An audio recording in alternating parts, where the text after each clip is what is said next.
and welcome to today's almost daily devotional. We are going to be in the prophet Ezekiel chapter 37. We're going to start with the first verse.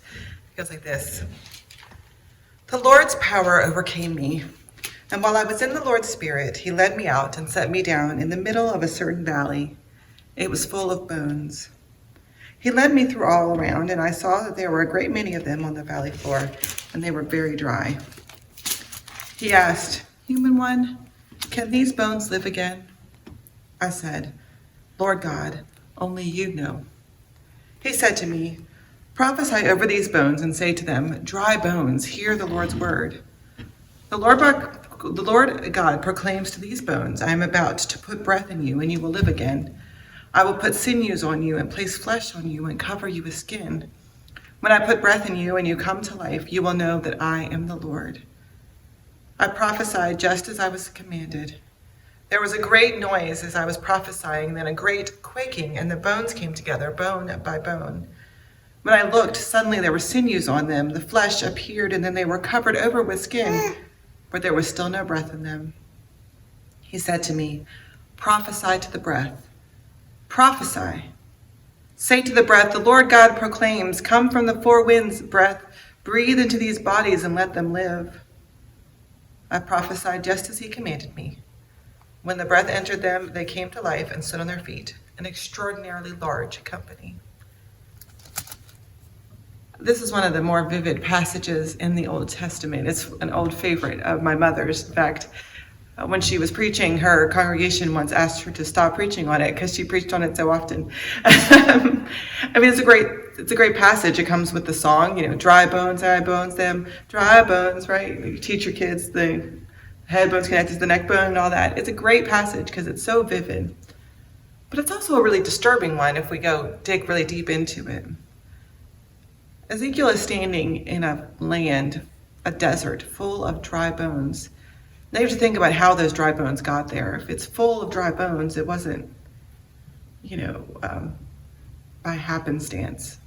There was some violent act that led to those bones being there. And so these were not just bones, but bones of people who had suffered. And God chooses that moment for Ezekiel to receive a vision that says, "Go, speak. I'm going to knit these bones together. It's going to happen."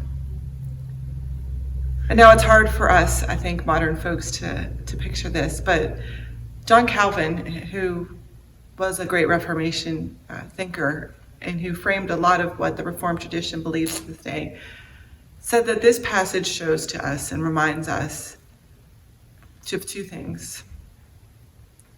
One is that there's no situation, nothing, not even a valley of dry bones, that is beyond God's redemptive power. God can even knit together dry bones. And two, that it's God that has to do it. Like God is the one who knits together those bones. Ezekiel goes to witness, to testify, to tell about what will happen, because it's not a miracle God's just performing for fun.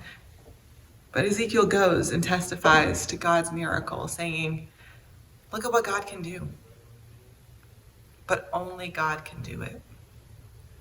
And I wonder how much we get mixed up in our place in the world. How often we get confused about what we're capable of doing by ourselves. And sometimes we see that as bad news, that we are out of control, that we are not able to do exactly what we want to do all the time. But we can be thankful that we're not in charge, because we have a God who can knit together dry bones, who can resurrect even the dead. And so we're not left in that desolate place, in that dry land, in a place where we are weary, without water. Because God provides, and God can do anything. Let's go and witness it.